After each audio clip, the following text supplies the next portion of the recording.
Assalamualaikum warahmatullahi wabarakatuh. Kemarin pagi, tepatnya tanggal 17 Mei 2021 di Gedung Pancasila, Universitas Sumatera Utara. 15 orang dekan Universitas Sumatera Utara yang baru telah dilantik oleh Rektor USU untuk masa kerja tahun 2021-2026. Tentu kita mengucapkan selamat kepada para dekan yang baru, selamat dan sukses. Dan saya juga selaku Wakil Rektor periode 2016-2021 yang lalu ikut menyampaikan terima kasih yang mendalam setulus-tulusnya kepada para dekan lama yang telah bekerja dengan sangat baik mendukung program rektor periode itu yang dipimpin oleh Profesor Runtung, sehingga USU masuk dalam klaster 1. Dan yang paling penting juga dalam QS ranking Asia, USU di tingkat 500-an. Demikian juga dalam Sustainable Campus, the most active university in Indonesia, dan masuk pada ranking 11. Demikian juga pada komponen lembaga penelitian, lembaga pengabdian masyarakat, dan keaktifan dari semua peneliti-peneliti USU. Saya kira itu tidak terlepas dari peran semuanya, terutama para dekan, termasuk Rektor USU sekarang, yaitu Dr. Muryanto Amin.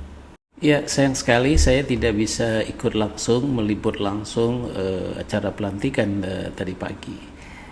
Karena itu pada kesempatan ini saya ingin menyampaikan, atau katakanlah ini sharing, atau katakan ini nasihat dari mantan dekan Fakultas Teknik periode 2010 ya, 2015, dan juga Wakil Rektor Bidang Perencanaan, Pengembangan dan Sistem Informasi periode 2016-2021. Dalam rangka mengamalkan watawassaw bil haq watawassaw bis sabr.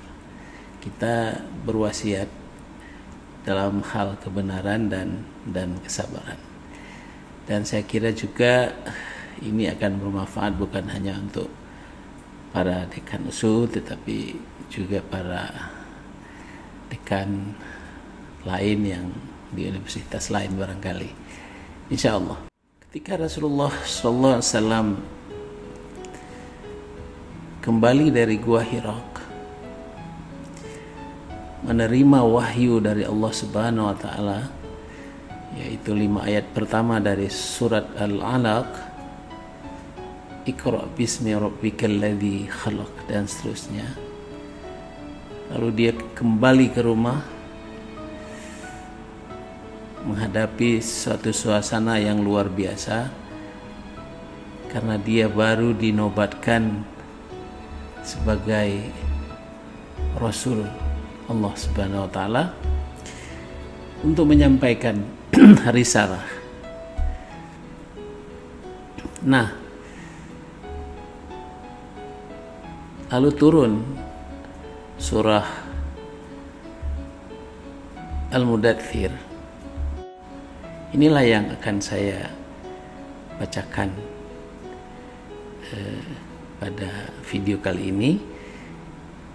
Dan ayat ini juga yang seingat saya dulu ketika saya baru dilantik, saya memanggil, mengajak WD1, WD2, WD3 barangkali ikut mendengar. di ruang kerja saya menjelaskan tentang ayat-ayat ini. Ya mudah-mudahan kita bisa, semuanya kita yang namanya pemimpin ini bisa mengambil butir-butir nasihat dari firman Allah ini. Allah berfirman, A'udzu billahi minasyaitonir rajim. Bismillahirrahmanirrahim. Ya ayyuhal muddatsir. Hai orang-orang yang berselimut. Berselimut ketakutan, berselimut bisa juga berselimut dengan keangkuhan, berselimut dengan keraguan-raguan, berselimut dengan kesombongan.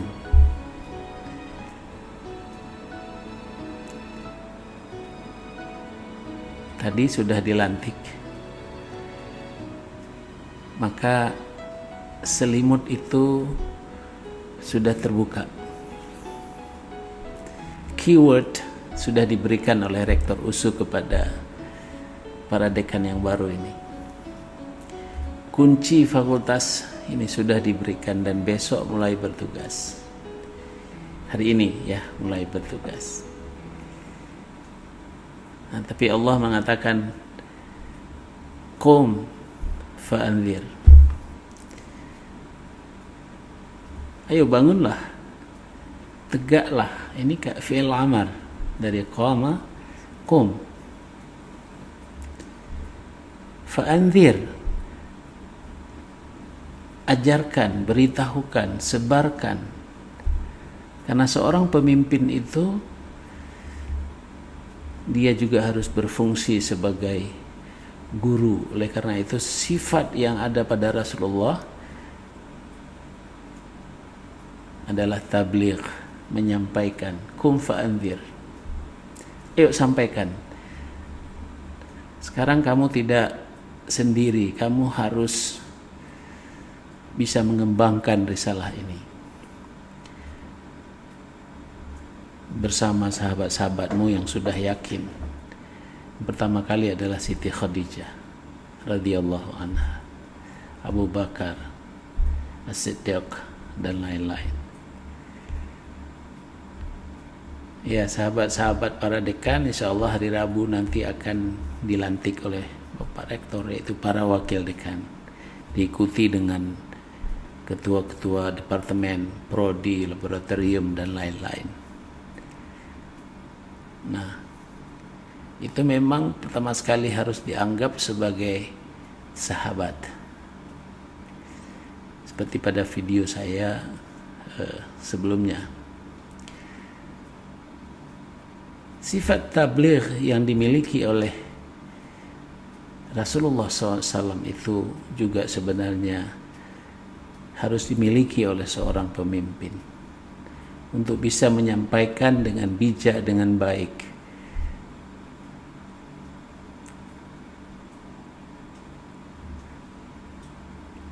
The power of leadership is communication. Jadi kekuatan satu kepemimpinan itu adalah pada komunikasi. Apabila kita tidak menguasai komunikasi, maka kepemimpinan itu tidak akan efektif.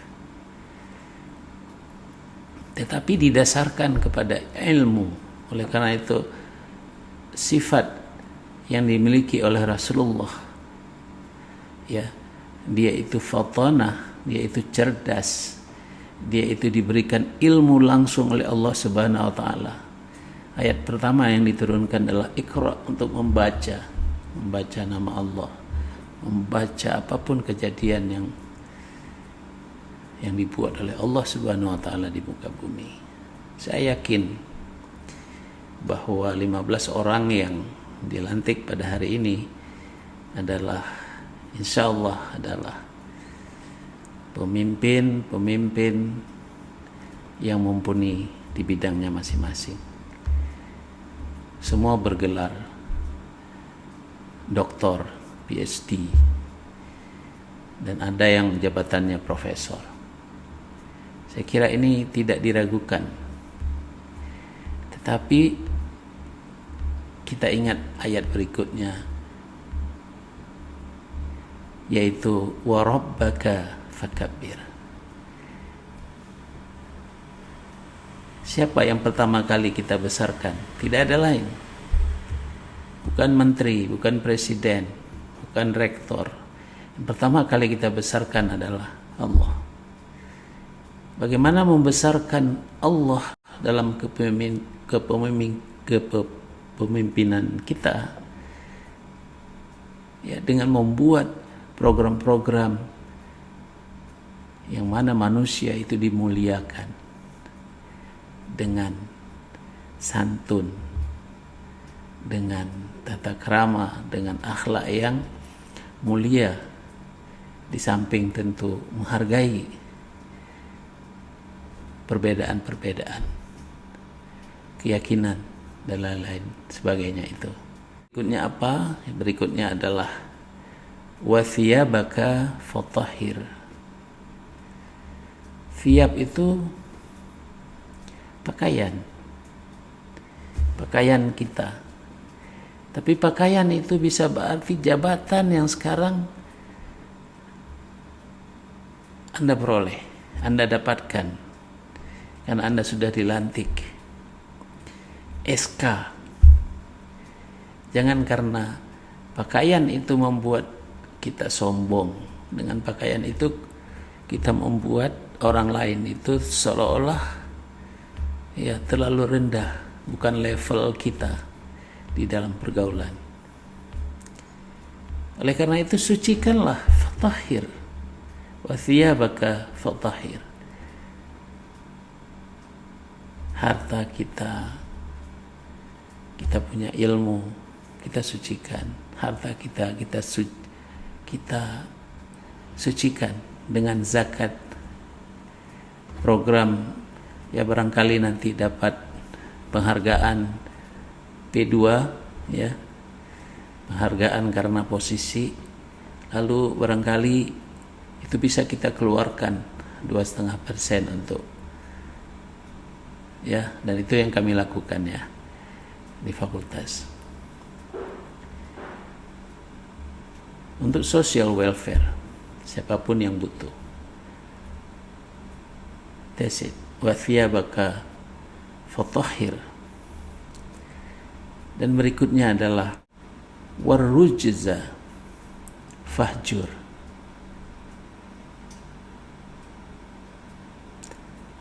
Perbuatan-perbuatan dosa,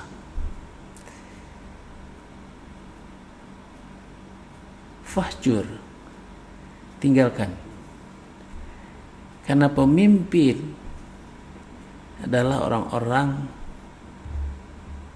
yang dijadikan panutan oleh yang dipimpin. Barangkali banyak pepatah tentang itu.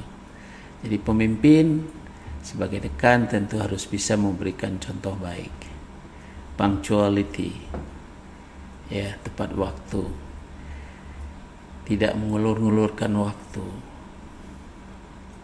ya, tidak membeda-bedakan. Saya kira ini perlu menjadi perhatian pada para dekan yang baru. Dan kedua dari yang terakhir adalah wala tamnun tastakfir. Jangan kamu memberi tapi untuk mendapatkan penerimaan yang lebih banyak. Memberi dengan maksud untuk memperoleh balasan yang lebih banyak. Dan itu akan menjadi, ya, bisa menjadi sebuah jebakan, karena pimpinan itu banyak godaannya. Memberi proyek memberi kesempatan, tapi di baliknya kita mengharapkan, aku sudah berikan kepadaku lebih banyak. Allah melarang itu. Lakukanlah dengan ikhlas. Nah, 15 orang pemimpin yang dilantik hari ini apabila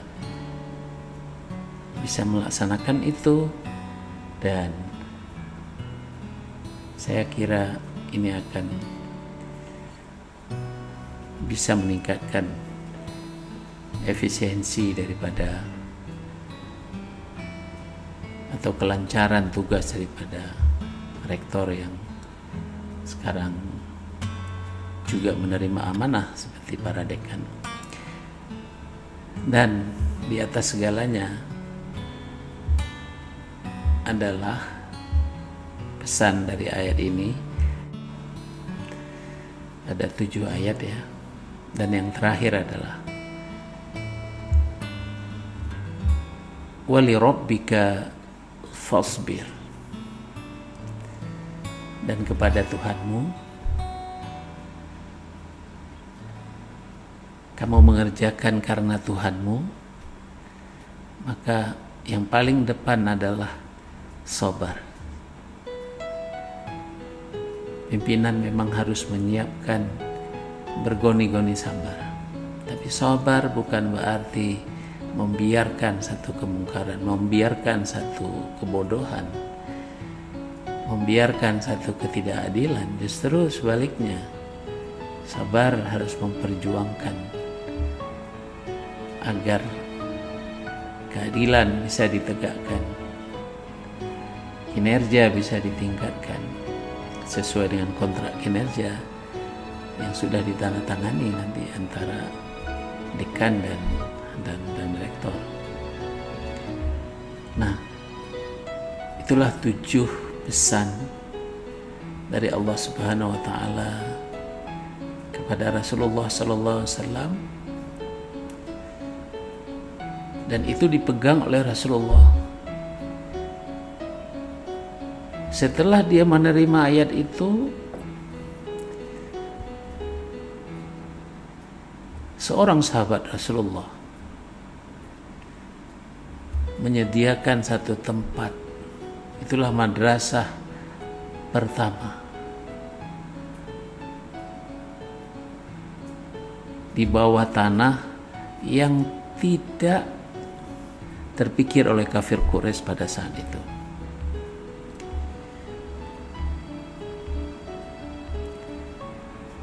Jadilah sebuah madrasah.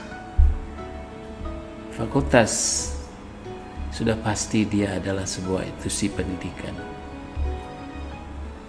Oleh karena itu nilai-nilai institusi itu yang harus ditegakkan. Apa tugas daripada pendidikan? Itu 2 saja. Yang pertama, kita bagaimana mengumpulkan, menanam ilmu pengetahuan yang nantinya akan menjadi bekal kepada alumni. Dan yang kedua, mendesiminasikan kejujuran. Itu. Sehingga ada satu ungkapan yang sering kita dengar. Seorang profesor, seorang peneliti itu boleh salah, tetapi dia tidak boleh bohong. Saya kira integritas ini sangat dipentingkan. Kejujuran ini sangat dipentingkan, atau modal utama dari seorang pimpinan. Ya, begitu saja. Mudah-mudahan ada manfaatnya. Dari hati yang paling dalam saya mohon maaf andai kata ini menggurui ya, tapi ini semata sharing karena duluan mendapat pengalaman sebagai dekan, sebagai wakil rektor, dan lain-lain. Tapi yang jelas manajemen adalah seni. Silakan melaksanakan tugas dengan baik. Mahasiswa, pendidik, para dosen, masyarakat, pemerintah menunggu karya-karya dari fakultas Anda masing-masing. Baik, demikian. Assalamualaikum warahmatullahi wabarakatuh.